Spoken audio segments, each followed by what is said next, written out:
Can you all hear me? Yes, raise your hand if you cannot hear me. It's a great pleasure and an honor to be here, and we have two of our three distinguished speakers, one of whom has to speak second and the other third, so we're going to have a brief pause of silence, I believe, unless we get Dr. Hsu here. Here he is, look at that. Ask and ye shall receive, I believe is the quote. So we're here to talk about unity and diversity, and I just want to add a few words before we start, and then I will introduce our distinguished panelists one at a time before they speak. I think the legacy of increased educational availability mixed with the spread of democratic principles has started to bring people into the desire to grasp their civil and political rights in a way that perhaps is unprecedented in recent history. And we're beginning to see how that's starting to clash with more traditional forms of authority, particularly where religious authority feels threatened and sometimes reacts negatively and even violently. I think as an officially Muslim state, Malaysia is in a position of particular potential influence in the Muslim world to have a positive effect on some of the transitions that we're watching in the Muslim world. And as illustrated, I think, in the Constitution, in Article 11 of the Constitution, which enshrines everyone's ability to worship freely, Malaysia has demonstrated in various different ways its commitment to its own diversity and finding ways for its own diversity to live together in harmony. Now, whereas a lot of religious doctrines define human relationships with the divine, I think it's true that all religious doctrines also compel us to find ways to live in peaceful and harmonious human community. The task, the real challenge, is to find a way to separate how we judge one another's doctrine, how we engage with one another's doctrine, from how we strategically engage with one another in developing prosperous and stable communities. I'm a Quaker, I grew up a Catholic, so from my own religious tradition, I think of Matthew 7:16, which says, "You will know them by their fruit." What I take this to mean is a fruit is particular in the biological, the botanical world because it bears seeds, and those seeds then reproduce other trees. So when I think of "you will know them by their fruit," I also think of the exiled Vietnamese Buddhist Thich Nhat Hanh, who says, which seeds are we planting and which seeds are we watering? Because we all have within us the ability to plant and water seeds of dissent or discourse or engagement or resentment, and we must make those choices actively. Now, I've worked in the field of conflict for almost 2 decades, and I can tell you in my own personal experience, I don't believe that the broken communities, the environmental and economic destruction, the shattered bodies on the field of battle is where I see the face of God or the kingdom of God or the presence of God. And so I think the task, regardless of where our doctrine is to not only be faithful to where our faith lies, but also to try to find the light of God in everyone else. When I speak actively, for instance, in my current program in Colombia with indigenous shaman and evangelical Christians, I often ask the Christians who have some resistance to working with shamans, why would you limit God's ability to love and God's ability to be expansive? I think that we trap ourselves oftentimes in putting limits on God rather than the other way around. And I would just like to end, before passing off the word to the panelists, with a quote from the King of Jordan after King Abdullah gave his Aman message in 2010. He went to the UN and put forward the idea of starting a World Interfaith Harmony Week. And he stated, and I think very poignantly, it is not a call to water down one's faith, but rather it is a call to respect our differences and personal beliefs and to unite around the basic principles that people of all beliefs agree upon, and to understand that harmony can only come if we build upon a solid foundation of dialogue that has love of God and love of the neighbor, or love of good and love of the neighbor as its core principle for engagement. And so I will leave you with those words and pass the word to Dr. Syud. Am I pronouncing your name correctly? Okay, wow, that was fortunate. I don't know how many of you have the bios in front of you, but I will read from them. They're fairly short. So, Dr. Syud is the General Secretary of the Central Board of the Nahdlatul Ulama from Indonesia. Dr. Syud, the Nahdlatul Ulama is Indonesia's largest Muslim organization with a membership numbering more than 50 million. Dr. Syud is also the chairman of numerous Indonesian Muslim institutions, including the Central Board of Cooperation. He also serves as president director of the Darul Ukhwa Islamic College in Jakarta, the House of Brotherhood, and the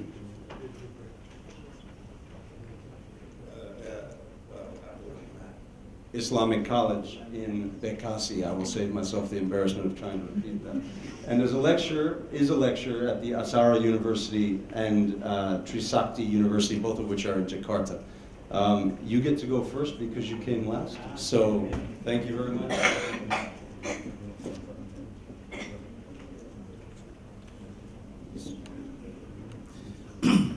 Assalamualaikum warahmatullahi wabarakatuh. Blessing and peace for you all. A'udzu billahi minasyaitonir rajim. Bismillahirrahmanirrahim. Alhamdulillahi rabbil alamin. Wassalatu wassalamu ala asrofil anbiya'i wal mursalin. Sayyidina wa maulana Muhammadin sallallahu alaihi wasallam wa ala alihi wa ashabihi ajmain. Amma ba'd.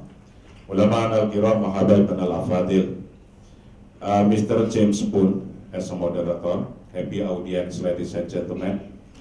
I am so sorry if my English is not so good, but I just try to speak just about the history of Indonesia, and I think this is a daily life in our country.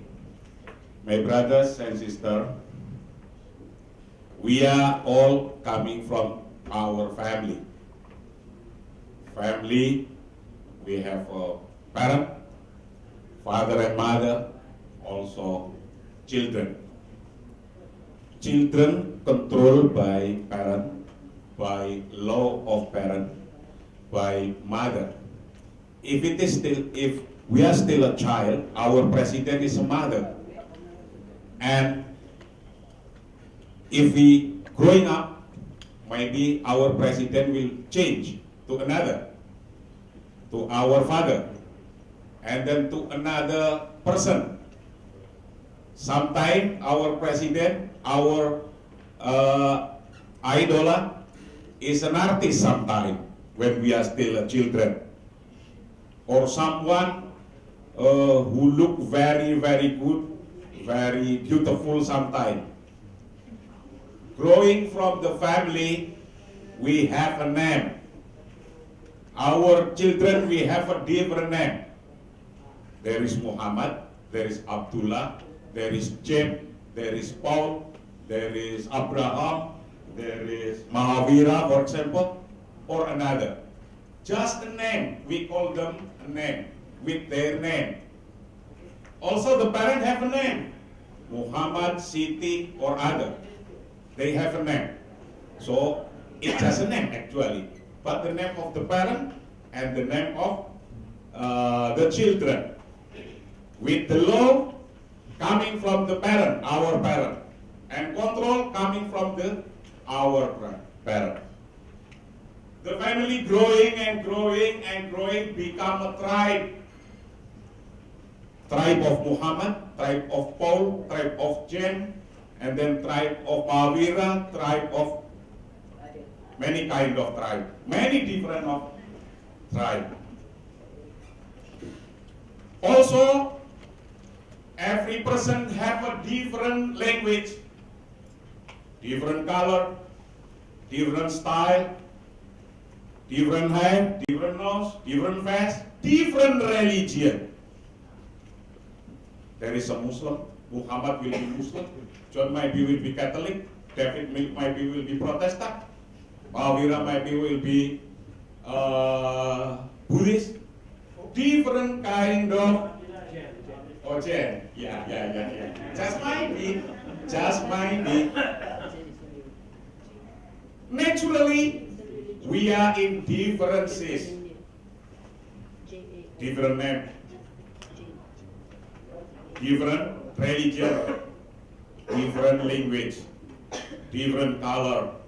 Our nose also different, our eyes also different, our hair also different. In the family, we have a house. In our house, there are many different rooms. There is a private room and there is public room. Private room, it's someone, the guest coming and then directly come into the private room. Maybe the owner of the house will be angry with him. The guest should stay in the public room. Private room in Islam, we call theology, iman. This is a private room. That's why Quran says, lakum dinukum waliyadin. Your religion is yours. My religion is mine. So, our God Allah know that there are many difference of religion. This is private room. Our theology, of course, different. Catholic, different with Islam. Hindu, different with Buddhist. And other religion, different with Islam theology. This is naturally differences.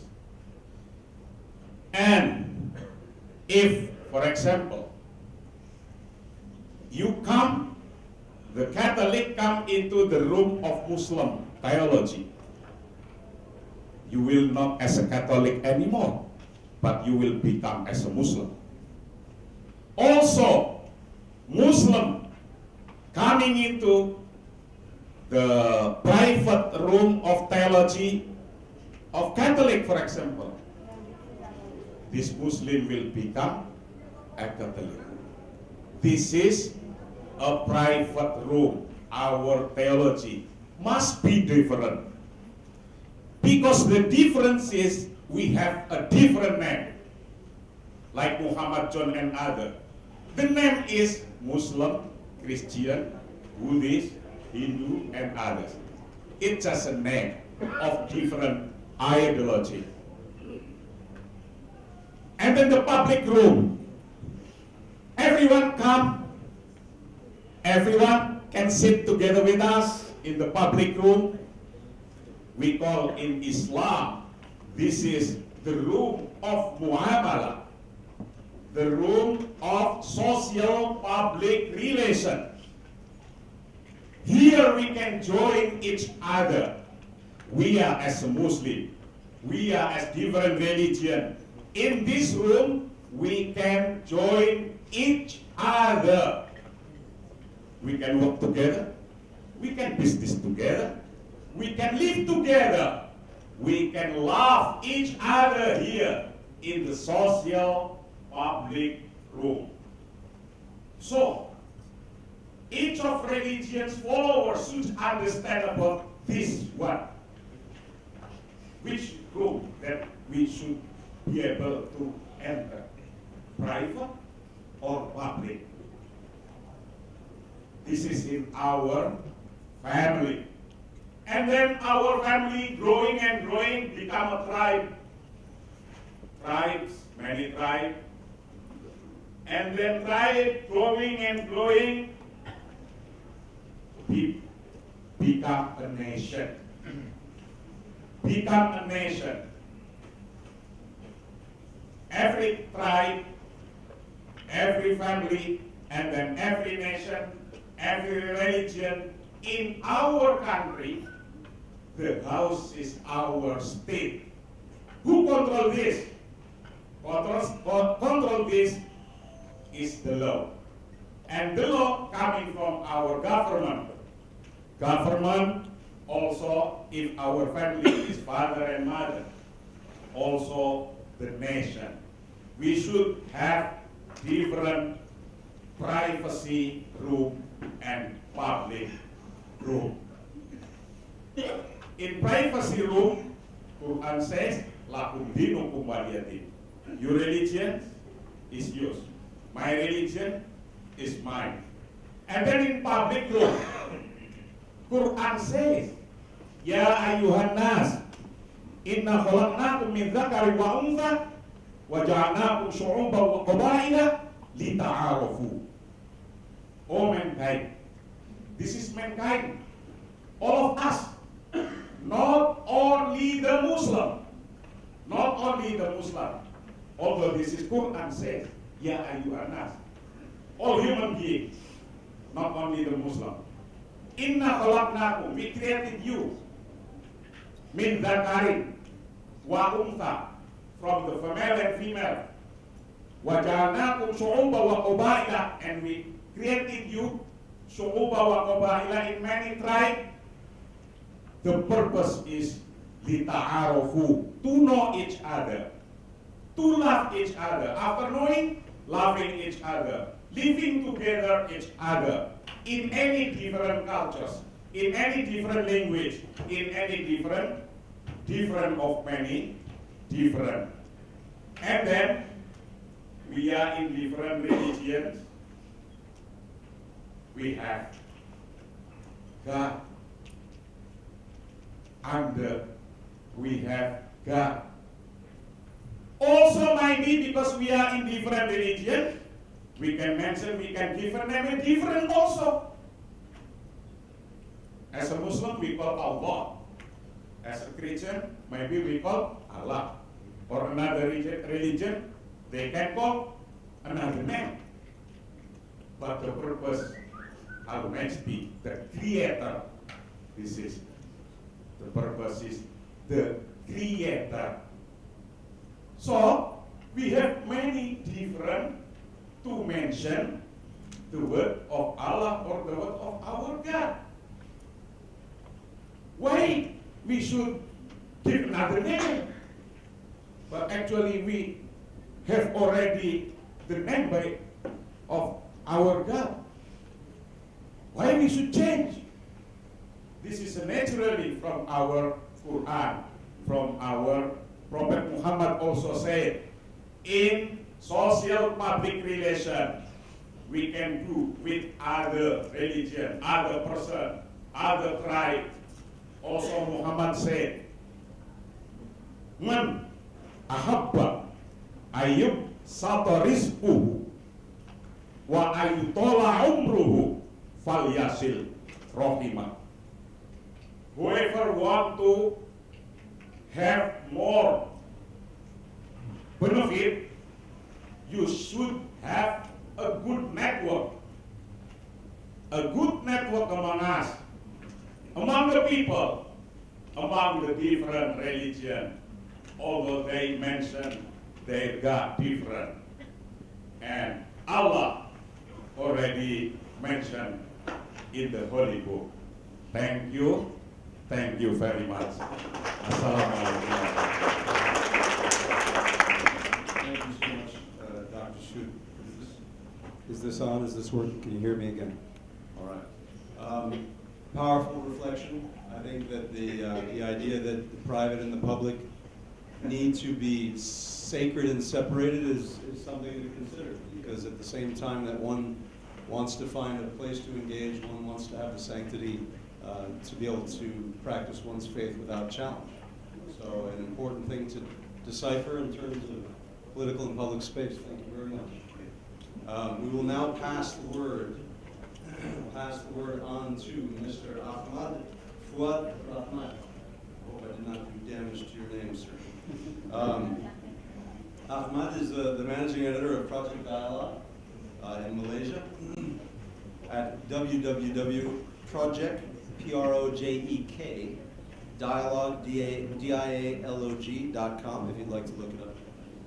It's Malaysia's leading online venue for critical interfaith and intercultural discussions in Bahasa.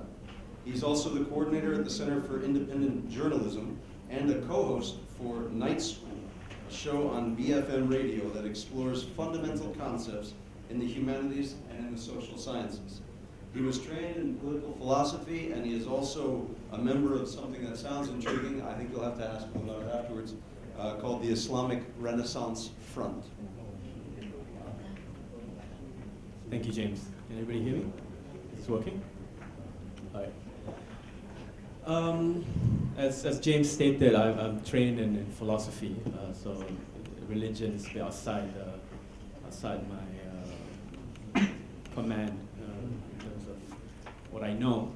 But I do think that the religion offers a lot of insights, and especially when religion it manifests into political and social forms. It can say a lot about human interaction, human behavior, and human potential. So that's where my interest is largely directed towards understanding a religion from the outside, so to speak. But I do want to begin our reflection today. It's my contribution to our reflection with a rather strange and perhaps outrageous statement to some, but I do ask for your indulgence because I'm trying to make a bigger point from it. And that is to say that fundamentally, I really want us to take this claim seriously. Humans are fundamentally creatures of fear. And this is something I think we can all relate to in our everyday lives. We have fears about guaranteeing our livelihood. We have fears about perhaps losing our loved ones. We have fears about death, which is a key motivator for driving our relationship to faith. In fact, it was Joseph Conrad who said that out of all human emotions, right, whether it's love, happiness, thankfulness, ultimately the one that's most persistent and the one that is most animating of human behavior is ultimately fear. We may feel a lot of other things, but fundamentally, fear persists and fear compels. Right? I'm not trying to make a political statement here. I'm just trying to make a descriptive statement. We can just take a look at, for one, our natural disposition. If you take a look at an evolutionary perspective, human beings are the most physically vulnerable. In that we don't have claws, we don't have fangs, we don't have shells, we don't have feathers, we can't fly. I mean, we're very vulnerable just physically in the natural world. Right? And we have evolved over time, largely thanks to the creativity we possess as a community to find different ways, ingenious ways in fact, to tame nature to a certain point and make sure that we survive, that we do so progressively, that we realize that with our rational faculties, with our social communal powers, we can somehow manipulate nature and feel more and more at home with it, right? And this, of course, has come at a rather high cost, since environmental damage is always a part of the process.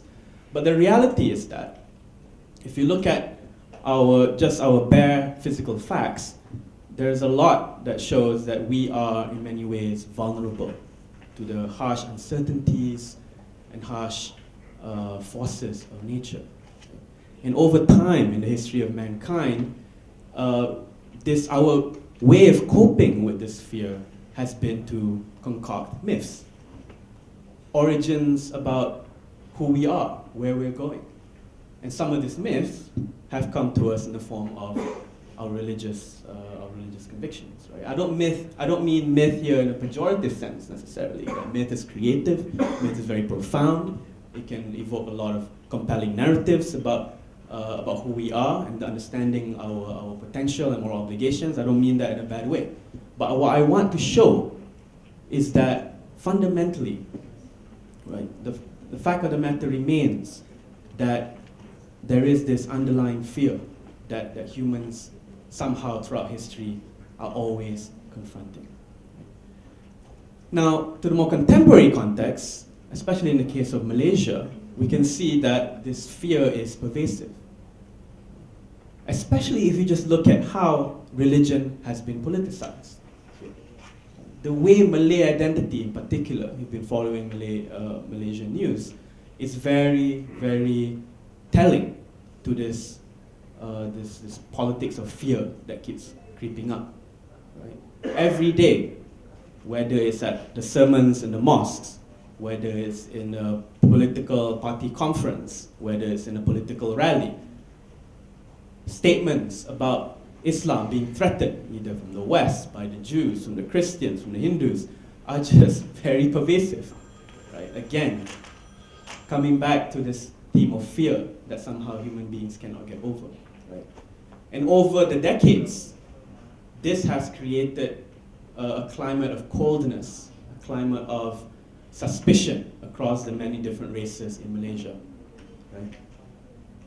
People talk about how diverse Malaysia is. People talk about how rich it is in cultures and religions and histories. But what people also forget is that the relationship between the different communities are getting colder and colder. Right? Largely due to an increased rhetoric of fear that seems to be more and more emboldening. So I have a lot of my non-Muslim friends coming up to tell me that they're afraid to invite Muslims over to their house because nowadays Muslims are very particular.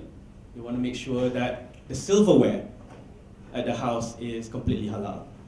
They want to make sure that the genders are set separately. They want to make sure that it cannot happen during a time when the prayer is happening. So there's all these heightened sensitivities about religion that is really making for worsening in interfaith and interreligious relations. Right? I think the biggest example of this fear would be the recent verdict by the appeals court to side with the Home Ministry in the banning of the word Allah.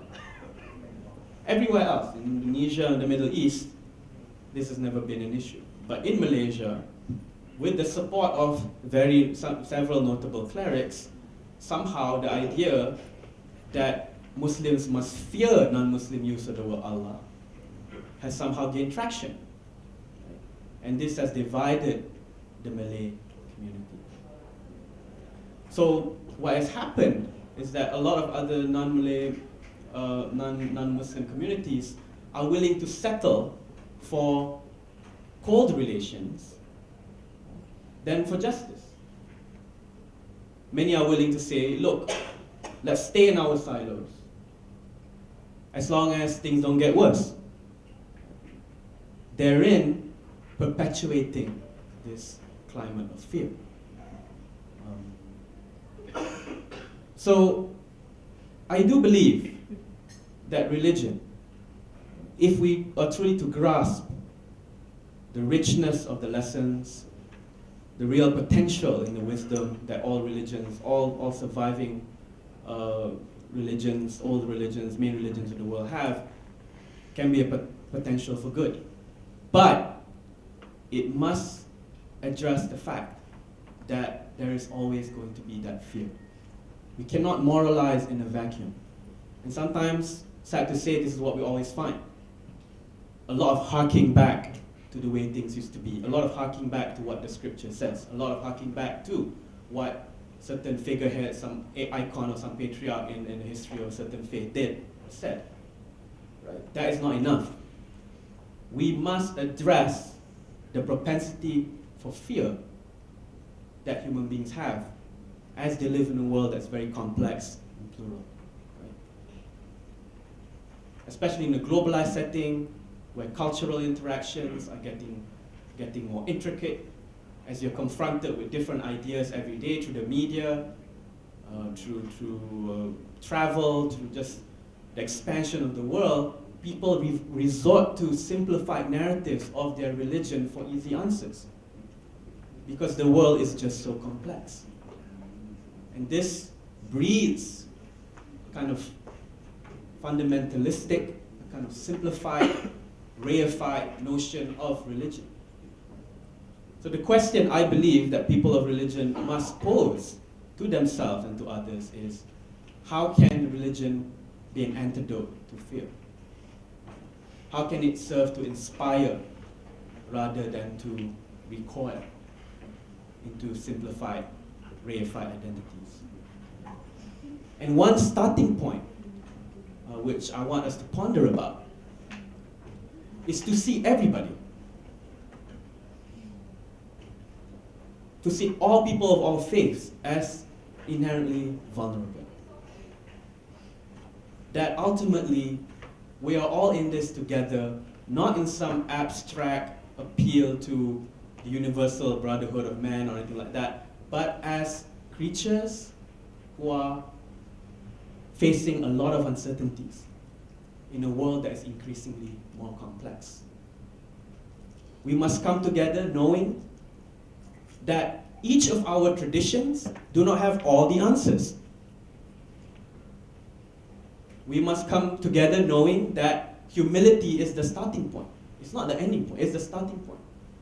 And it is out of that humility we can be ready to learn, to embrace and accept from different traditions. Because we know that our perspective is only one out of the multitude out there. But this also requires a prior concession. And that is, religion cannot be married to power.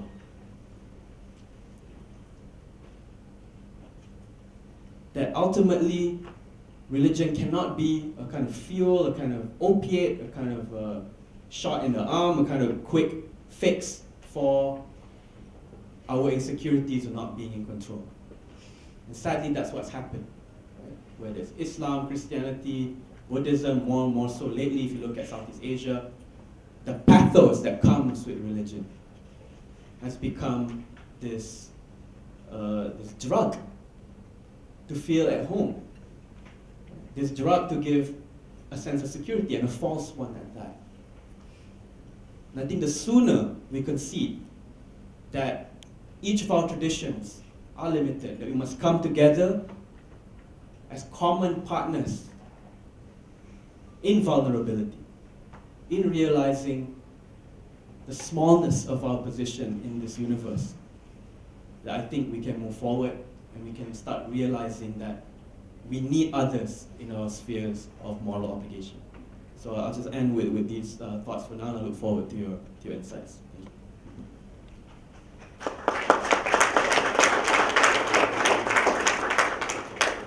Thank you very much, Ahmad. There's a powerful phrase you used in talking about how can religion be the antidote to fear. You said, we cannot moralize in a vacuum. And I think that's important to remember. There are two ways to become strong in your faith. One is to engage the world around you and continue to aspire to understand and connect with the Godhead. The other is to exclude everything that challenges your faith, including other faith traditions. And I would just put forward the question, which actually is strengthening your faith. Thank you very much, Ahmed. We'll turn now to our last, but certainly not least, of our panelists. And for those of you concerned about the time, we started a little late, so we're going to extend a little bit. I hope you're available to stay about 15 or 20 minutes. Is that where we were? I think it's about 15 or 20 minutes over time. Obviously, if you have to go, please feel free. But Dr. M.M. Verma, who is the president of the Interfaith Foundation in India, also the founder of the same foundation, which is an organization that's dedicated to interreligious cooperation, harmony, and peace. Over the last 10 years, Dr. Verma has devoted his time to the study and research of the world's major scriptures. And that research for 40 years has taken place in his role as a professor at Delhi University, and has included various subjects such as Indian and world history, international relations, philosophy, socio-political issues in India, religion, and interfaith. He is also a professor and chair of religious harmony in the Institute of Advanced Studies in Education at Deemed University in Rajasthan, Thank you very much, Doctor.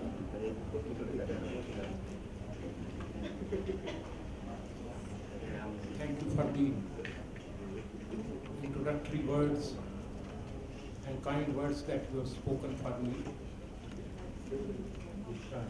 Ladies and gentlemen, my greetings to you. Is it audible now? ठीक है? Ladies and gentlemen, my greetings to you. I'm aware of the fact that I'm the last panelist. I'm reminded of a few words of our late President Dr. Zakir Hussain Sahab, who once said that speaking is an art, but listening to other people is a culture. I would raise a few serious points in the panel discussion. The concept of unity in diversity goes back to Vedas, the ancient Indian scriptures. It is said, truth is one. The wise call it by many names. It is said in Rig Veda. God is all-pervasive. Bhagavad Gita teaches us. God has manifested himself in everything. He is all-pervasive and all-knowing. That spiritual tradition goes back to Bhagavad Gita. In the Holy Quran, it is said, God has created all of us from the same soul. So again, oneness of God is repeatedly stressed in the Holy Quran. In Sikhism, the Mool Mantra states, Ek Onkar, that God is one. Actually, this goes back to the Upanishads. Oneness of God starts from the Vedas to Upanishads to Gita to Holy Quran, Bible. Everywhere, oneness of God is stressed and highlighted. No, ladies and gentlemen, I want to say one thing, that all books of philosophy, all philosophers, and all prophets, they have a message. They have an indivisible message. Their message can be read, their message can be studied, their message can be followed by all people of the world. We can't divide our prophets. We can't divide our books of philosophy and our books of religion. They were meant for all mankind. Everybody can follow them, everybody can read them. And when you talk of the subject matter of religion, that's my third point, the subject matter of religion is the same. Now, I'm quoting Sukhmani Sahab, one of the sacred scriptures of Sikhism, in the last 24th Ashtapadi, that's canto, last canto of Sukhmani Sahab. It says, subject matter of all religions is the same. So I'm only trying to prove how subject matter of all religions is the same. You talk of Hinduism, Islam, Sikhism, Christianity. I mean, they say that God has, the subject matter of all religions is the same. What are the highlights in that? God is all pervasive. They talk of the nature of God. They talk that God is present in East and the West. They say God controls everything. So things are almost the same things are said in all scriptures of the world. There is no difference in that. And that's a major thing when they talk of God, its nature, God is all-knowing, all-pervasive, all-present. All the same thing is said in all scriptures of the world. There is no difference at all. And the second thing, which is highlighted in all scriptures of the world, is that we should sing songs of His glory. We should praise be to Allah, praise be to the Lord. All the religions of the world say, praise be to Him, whether they do through chanting, they do through music, they do in one form or the other. Whatever be the style of praising God, whatever be the style of offering worship, but then all say that we should praise Lord. There is no religion which says anything other than this. The third thing which is highlighted in all scriptures, in all religions of the world, is that we are children of the same God. It is said in the Holy Quran that we are all born, or we have emanated, we have come from one soul. I am only saying, ladies and gentlemen, one thing. If we have come from one soul, if we are the children of one God, then we are real brothers and sisters. We are not cousins, because we do not have two gods, we do not have two fathers, we do not have two masters, we have only one Allah. You can call God by any name you like. In the Holy Quran, there are 99 names of God. You can call God by any excellent name, by any beautiful name. 99 names of God are mentioned in the Holy Quran. And then in Hinduism, maybe 1,000 names are mentioned. He says 33,000 anyway. Unlimited names of God are mentioned. You can call God by any name. You can call him Allah, Ram, Rahim, Kareem. You can call him Lord. You can call God by any name. But ladies and gentlemen, that will not change the nature of God. That will not change the position of God, status of God. That will not change even the powers of God. He is all pervasive. He is present in everywhere. He is present in you and he is present in me. My friend, who is the first panelist, he has tried to highlight the identities of different religions. I don't say he's highlighting that one religion is very much different from another religion. I think he's more interested in telling us that we should understand the distinctiveness. We should understand the identity of different religions, and in Hindi we say we should not try to make a chutney of all religions. We shouldn't try to make a kind of cocktail, and that is not the intention of the Crusaders, the advocates of interfaith. I'm one of them. Our purpose is to tell people that commonalities are more important, that commonalities are much more important than small differences. I'm not denigrating, I'm not really underplaying what the gentleman has said, but I'm saying commonalities are much more important. So we are the children of the same God. And then in all scriptures of the world, it is said, do good deeds.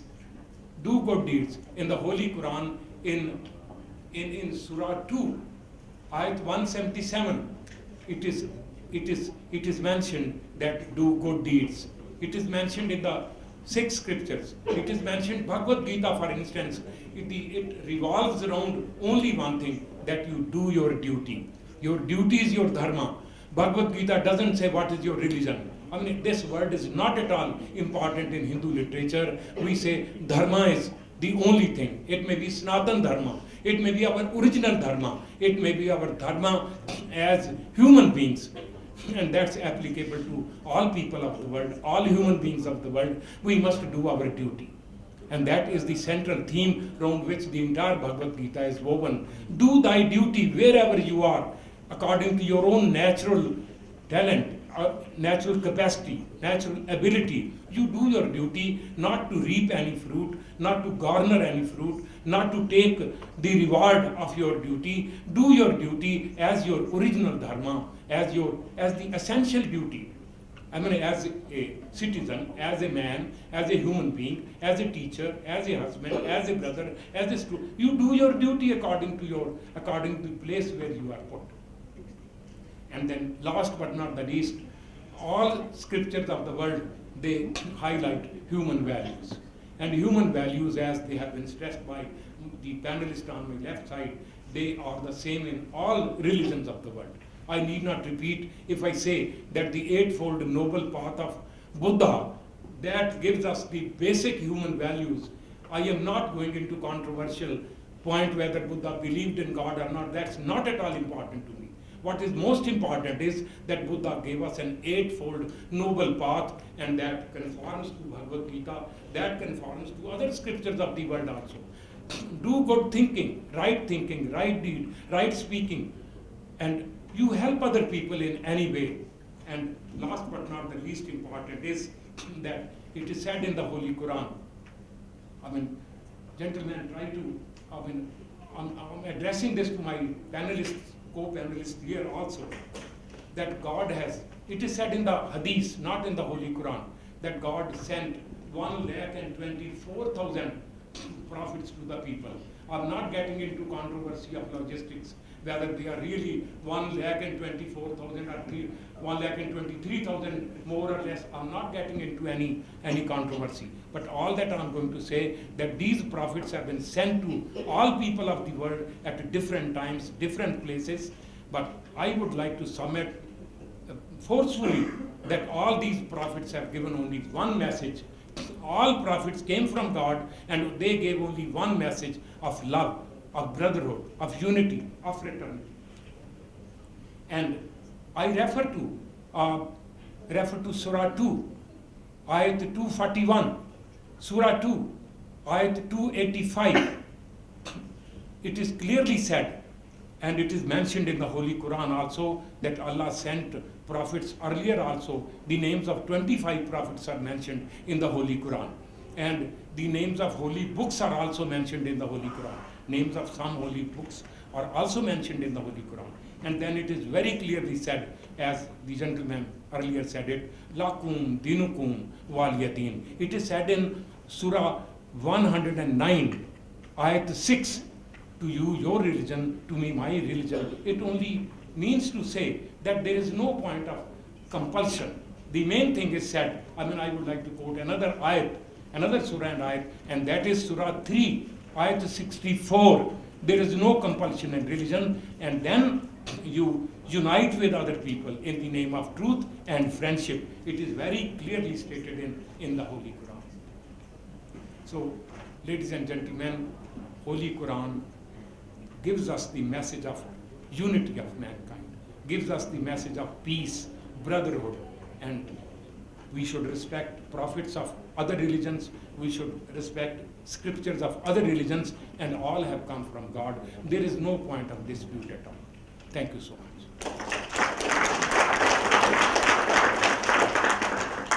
Dr. Rammer, thank you very much. I think that the ideal of that enlightenment is something very much to aspire for.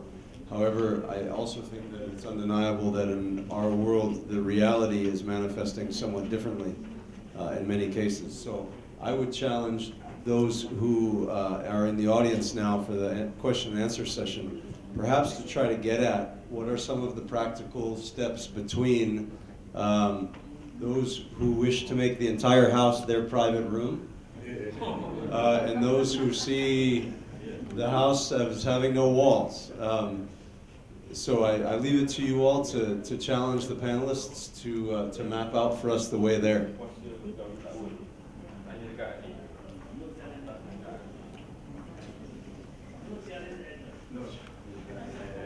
If there is no challenge, I would say only one sentence. It is said in Surah 20, Ayat 123, Surah 20, Ayat 125, suffering of mankind is due to the negligence of the message of wise men, message of our masters. So we are suffering because we are ignoring what our prophets have said. Just to talk of religion, just to perform certain rituals, just to go to a place of worship is not enough. What is more important is that we should conform to those principles. We should live the values that Muhammad Sahab lived. And he said, give charity to one you know. Give charity to one you do not know. Give charity to one who is antagonistic to you. If we live up to these traditions, we will become good human beings. Thank you.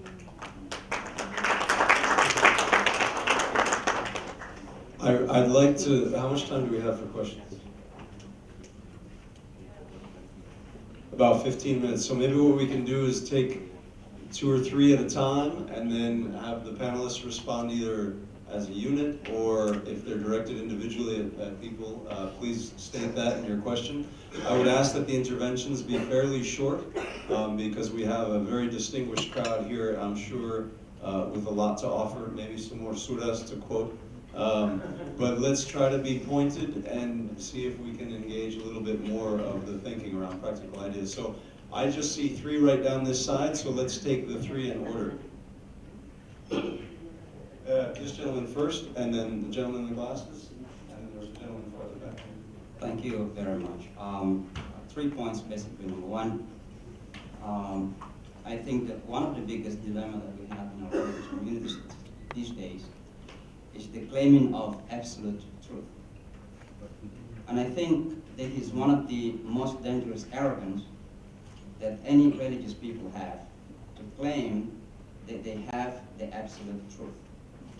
Because the absolute truth has only one source, and that is the Almighty God. So we have to be very careful. Any other sources is individual or community interpretations. And when we come to the interpretation, it's human. Can be right, can be wrong. So it cannot be claimed to be absolute. Number one. Number two, when you talk about unity and diversity, in many ways we understand it as social issues. We forget that unity in diversity also must be understood spiritually.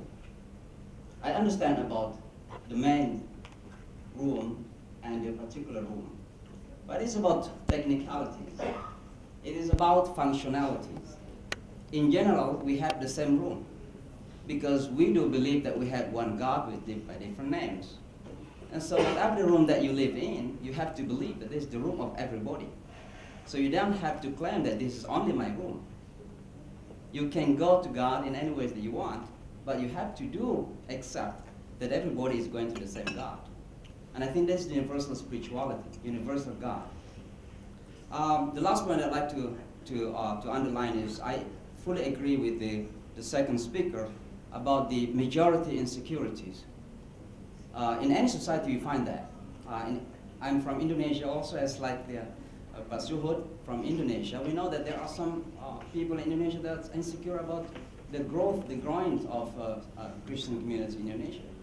But at the same time, as a Muslim living in the majority Christian society in the United States, I can also confidently say that there are Christians who are feeling that insecurity because of the development that we have.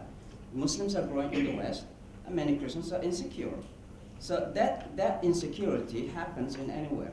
It can happen in the Muslim world. It can happen in the non-Muslim world. And but the last point I'd like to mention is about, I'm very sad when the Malaysian government issued that the law that doesn't allow the Christian to call God as Allah, because that's what I debated a Catholic priest on Fox News, when he claimed that Allah is just for Muslims, while we Christians don't call our God Allah. And we debated on Fox News. You can listen to that on YouTube. And I completely disagree with the Malaysian government that it doesn't allow the non-Muslim to call God as Allah. I don't know when the name that coming from the Muslim or coming from God himself. So that is very sad thing. Yes. My name is Eric Olson with Global Peace Foundation from the United States. And it seems to me there could be another panelist there in this forum representing secularism, which is also another description of reality, and it has many aspects of faith, and it also has manifestations of fundamentalism in public policy. So I would like to pose a question to any of the panelists about how this faith community can engage secularists who also you could describe in many of the same ways that have been described here.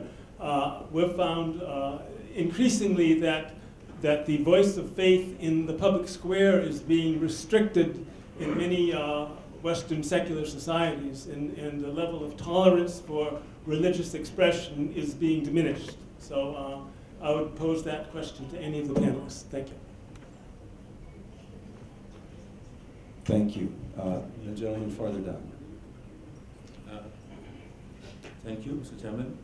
I have just a very short clarification, or rather statement. Perhaps closer to the mic, sir. Yeah, where I think one way towards creating unity in diversity, as mentioned by some of the panel members, is for us not to dwell in doctrinal differences, theological differences, because there will always be a difference. In the case of, in 2010, when we visited, Malaysian Interfaith group visited the Vatican, and we had a dialogue, a discussion with the Cardinal Jean-Pierre Tauran, who's head of the Interreligious Dialogue, Center for Interreligious Dialogue. I forget the acronym, but he clearly stated in all interfaith dialogue, we have to agree to disagree on doctrinal issues, because as far as the Catholic Church is concerned, the only road to salvation is through Jesus Christ. This is stated by, as an authority, a cardinal that has stated. And what can we do? As the speaker mentioned, we should be working on our commonalities. Yeah, there always will be doctrinal differences, but we can work on our commonalities of value. If we start going and trying to make the doctrinal difference, as the speaker said, into a nice chutney, a mix, I'm afraid it will not work. So this is something that we have to recognize and respect the difference. Number two, a point of clarification, the message of Islam, for example, is actually not started with the Prophet Muhammad. Yeah? It is the message that was brought from the Prophet Adam. Yeah? And the Prophet Muhammad is the seal of the Prophet as per the doctrine of Islam. And the 124,000 prophets or so that has been to every corner of the world is to remind the people of the oneness of God. And 25 of the prophet has been mentioned, and the seal of prophet is the Prophet Muhammad sallallahu alaihi wasallam. So in other words, the Quran highlights these 25 prophets as the major prophets, and most of them are from the Abrahamic lineage of Abraham. Thank you. Thank you. I think what we're going to try to do is maybe take 2 minutes if everyone wants to address part or all of those questions for the sake of hearing from some more people. And this is the second panel I've been in, one that I'm sitting here and another I was sitting in the crowd, both of whom were populated by men. And in both cases, only men ask questions. So I will restrict the next set of questions to women only. They're about half of the participants, so we need to see some hands up for the next round. All right. On the next round, ma'am, if you don't mind, we'll answer the first round and come back to you and 2 others. Thank you.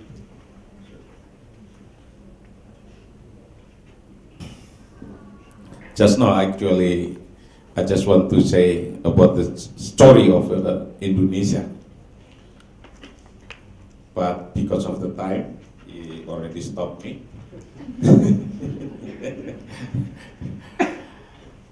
I just want to continue the story of Indonesia. Here, actually,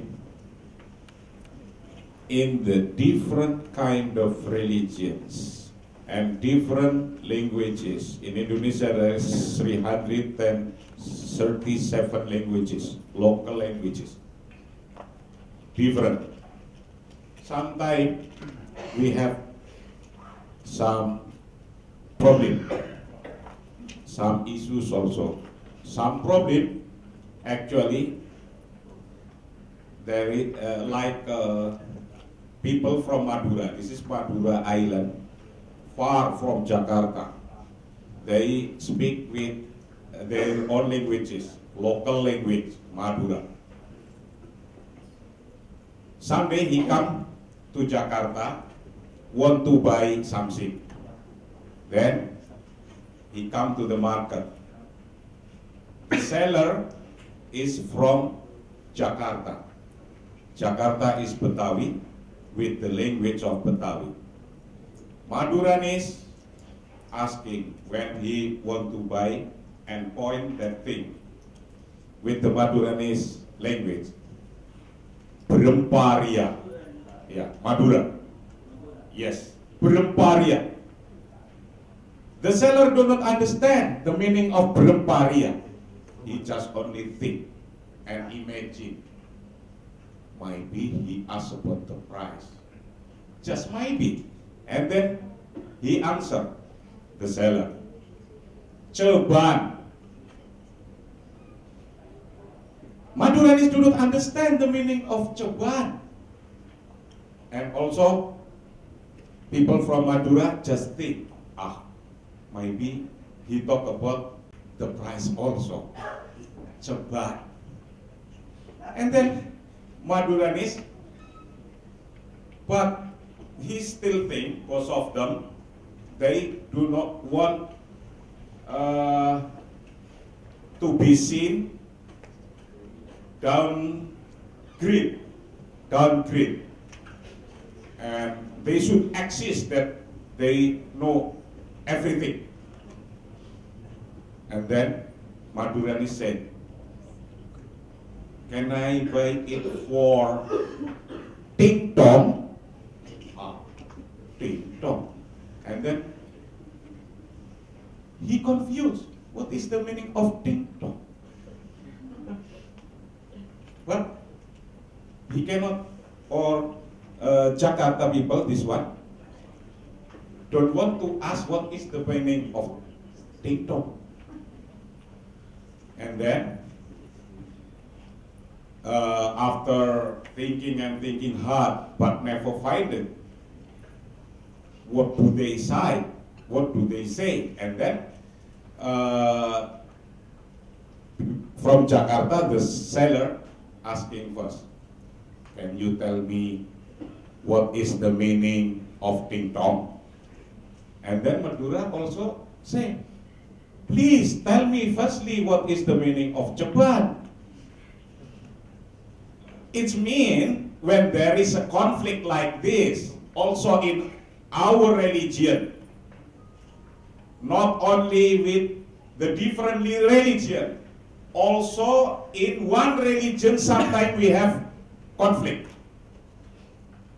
Now we can sit together among religions, but sometimes we cannot sit together with our one religion, one umat, one leader.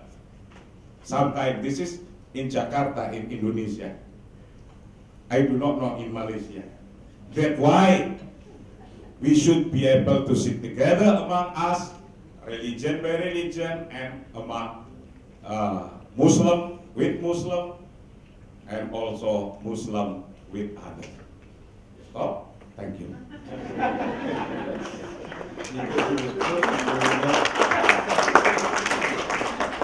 Why not just ask?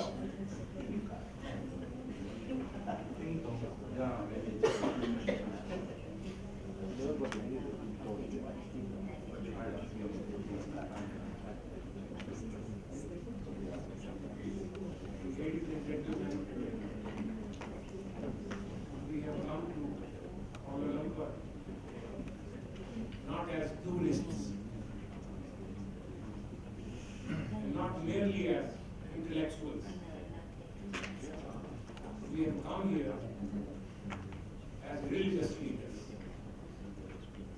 And as religious leaders, we owe responsibility to mankind. God is one, mankind is one. His message is the same, transmitted to people by different prophets. May I conclude? Praise be to Allah is not enough. Singing His glory is not enough. So what is lacking in that? That is said in Bhagavad Gita also. Gyan is very essential. You should have true knowledge of the truth. You should be devoted to the truth, that is God. But even if you have true knowledge and you are devoted to the truth, still you will not be able to realize God. And the third and the most important thing is good deeds. unless and until you do good deeds, any amount of prayer, any amount of praise to the Lord is not enough. You say you praise the Lord, but then you kill his creatures. That's the greatest disservice to Lord. If you worship Lord, which only means one thing, that serve his people, serve the mankind, and nothing else. So that is my contention and my understanding. And that gentleman is repeatedly saying that we are different. We are different in terms of our language. We are different in terms of our dress code. But we are not different in terms of our soul. Our soul is the same. Indonesian soul, Indian soul, Pakistani soul, Malaysian soul, American soul, Japanese soul, all souls are the same, and we have come here to give message of unity to mankind, that we can unite and we are one spiritually, physically we are different. Thank you. Just some concluding thoughts to what my other co-panelists have added. I mean, they've touched on a lot of important things, so I'll just briefly add to that where I see I'm able to. I concur with the gentleman over there. It's not just Muslims who are insecure. The insecurity even in Europe as well, the growing threat of Islam, even the return of certain forms of Christianity. You know, the newer evangelical churches are happening in Europe as well, and that's adding into the narrative of secularism in Europe, although different ways than how they deal with Muslim migrants. So, and I think that just adds to the earlier point I made, in that there's something about our insecurities as a human community that is universal. And I think as activists who appreciate religion, who want to represent certain religions, we must rediscover our tradition in light of this reality, in light of the fact that the scriptures, our narratives, can be easily approached and abused out of our insecurities. So maybe I differ from my co-panelists in that the question is not what does the scripture say, so much as how do we appreciate our tradition as a force that can dismantle those fears, you know, and what exactly is our relationship to religion once we rediscover that religion away from the kind of simplified narratives that play on those insecurities. So I think it's a task that we all face as activists, especially concerned with religion. I mentioned something earlier about coming together in humility.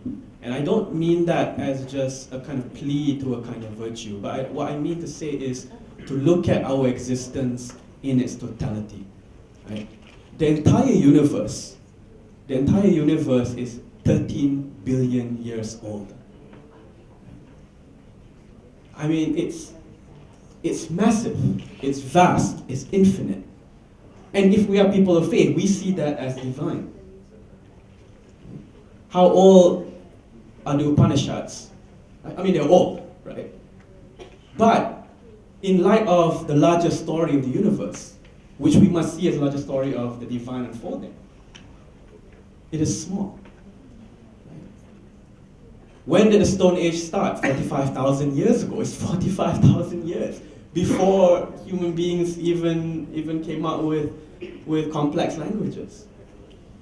My point is that there was a world before our petty insecurities, our petty fears, our petty defensiveness came about.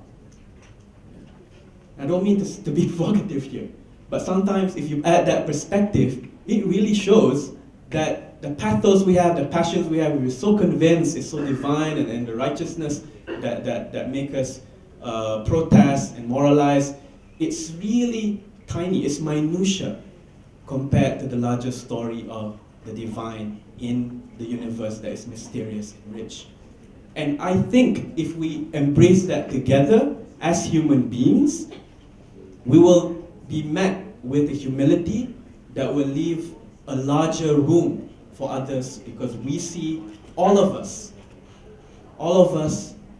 as the same tiny part of God's larger story.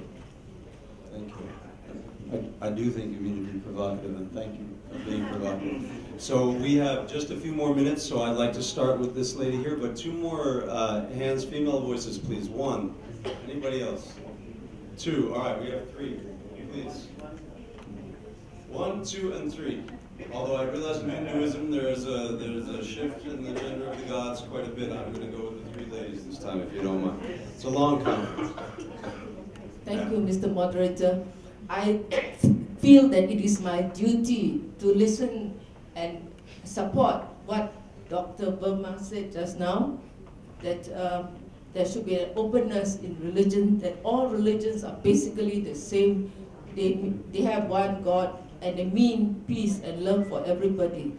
So we should follow that principle, and as some religion, I think the Baha'i also recognizes the goodness of all religion, but the way it is practiced should be allowed to differ as it is now. That is where the religion comes in. You can have the way you practice it, but basically you believe in one God and you believe in peace and love for everybody. As just like someone said, the Christians believe that the only way to salvation is through Christ. Yes, they believe it, so be it. So each religion can have their own beliefs, but basically we all believe in one God and peace and love to all. Thank you. Thank you, ma'am.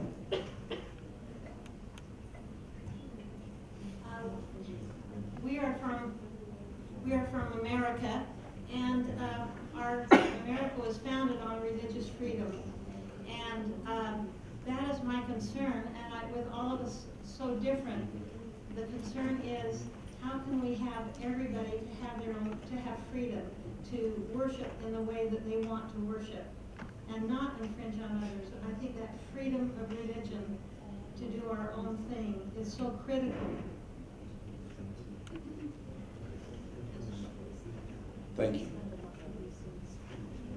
Last question. Down. Thank you very much, Mr. Moderator, for your gender sensitivity, and I certainly hope that it is a sign of inclusiveness of women in the global peacemaking process. My appreciation goes to the second panelist from my home country, Malaysia. Thank you so much for your provocative thoughts, and I honestly appreciate your eloquence and articulation and portrayal of fear. And I would like to add an acronym for fear. If we allow our fears to lead us, we are certainly allowing false evidence appearing real amidst us. Thank you so much for your enlightenment. Thank you very much. Maybe we'll go in reverse order and then finish up. So Ahmed, if you want to take the word first. Thank you, ma'am, for that acronym. I think I'll start using false evidence appearing real. There's too much of that in Malaysia, you know. And that's a problem too when those sentiments are guiding policy. And I think it's only going to get worse. I think the worst, since we're mentioning fear right now, is the demonization of the Muslim Shia community in Malaysia. There are several reasons for this. The first is that very few human rights NGOs are willing to take up their cause because anything Islamic will fall under Sharia jurisdiction and the monarchy institution of the respective states. And those are very tough battles to fight. So unfortunately, the Malaysian Shia community, which has been indigenous here for hundreds of years, are falling victim to the rising sentiment of fear. You know? And I do hope that the little that we're discussing here will reach a larger audience so that people can see that how endemic this fear has gotten. There was an earlier discussion about secularism and the extent to which it can enrich and add to our concerns here to ensure religious freedom. My response to that is it depends on how secularism is defined. If it simply means the separation of religion from governmental affairs, or from the penal code, for example, or from judiciary, from political mechanism institutions, I don't think that there will be much disagreement among most of us, right? But I think the problem is when people see secularism to mean that there is a complete divorce between ourselves and the divine, right? And I think that's that brings into a deeper discussion about the nature of the human person and our relationship with a larger reality, which I don't think we need to get into. But insofar as a secular framework can guarantee religious freedom, then I don't think that should be an issue, personally.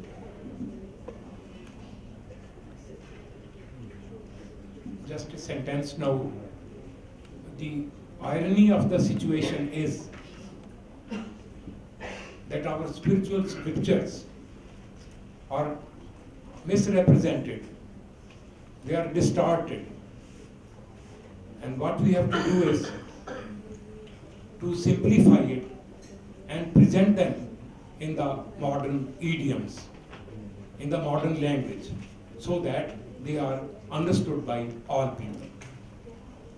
If the priestly class has a rigid attitude that the old scriptures should be taught, say, the Hindu scriptures only in Sanskrit, and other scriptures in Hebrew or in Pali or in Punjabi, I mean, if they are taught in the original languages, are spoken in the original languages, then it will not be possible to give this knowledge to those who do not understand these languages.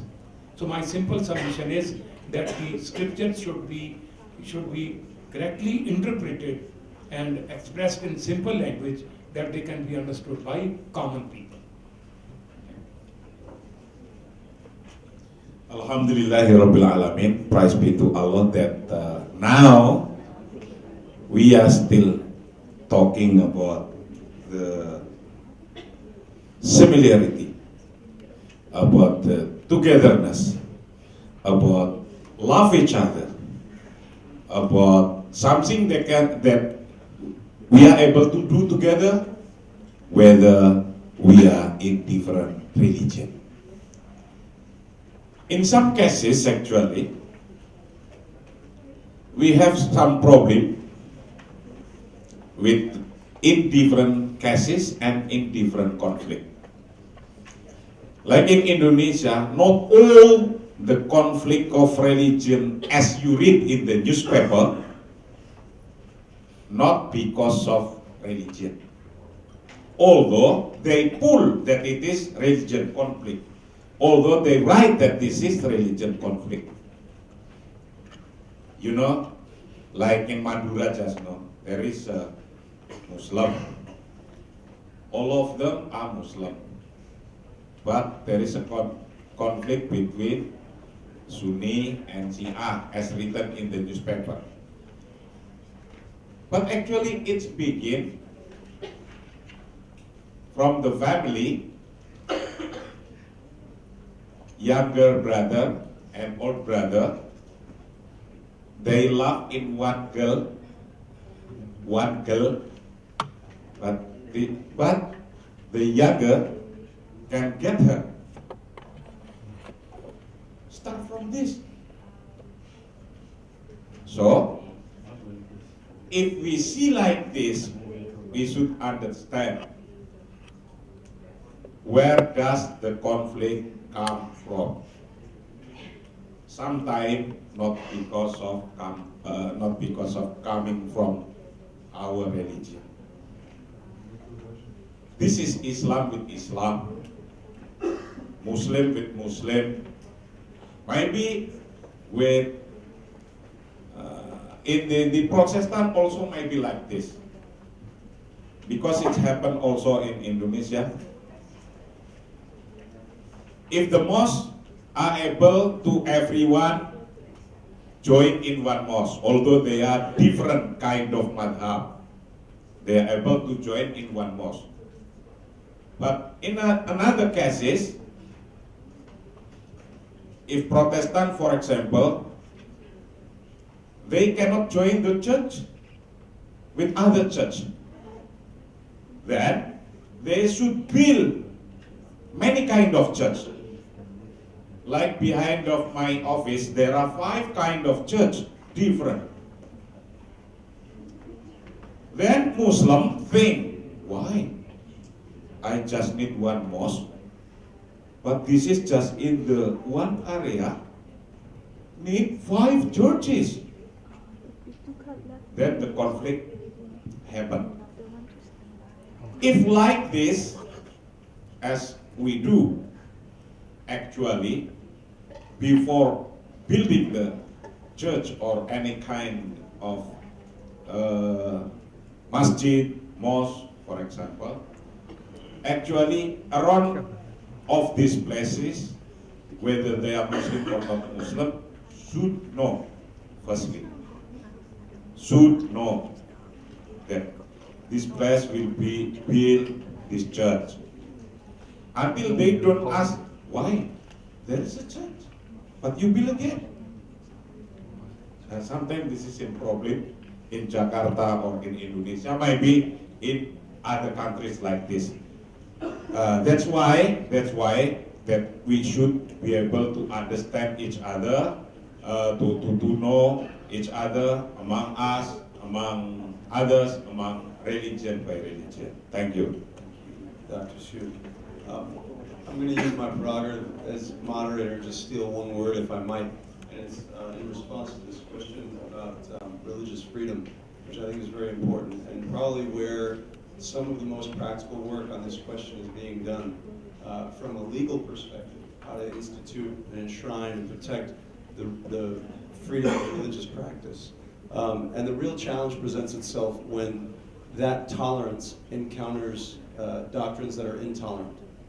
This is not a solution, it's just to plant the seed of the challenge. When you are protecting the freedom of those who do not have a reciprocal sense of freedom directed towards others, that feel that within their doctrine, either within the doctrine or within the call of their leadership and their faith practice, they're being told that they have to either convert or destroy the other, and that that's God's will.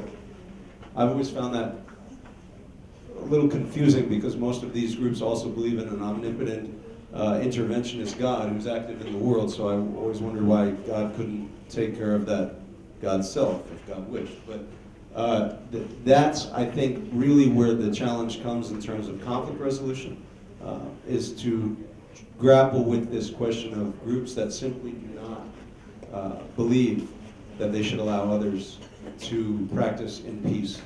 And so, obviously we don't have any more time to work the question strategically, but I would welcome over lunch or coffee or dinner or wherever anyone's thoughts on this, because this is actually what my organization tries to do in the world. So, thank you very much, and thank you very much to the panelists.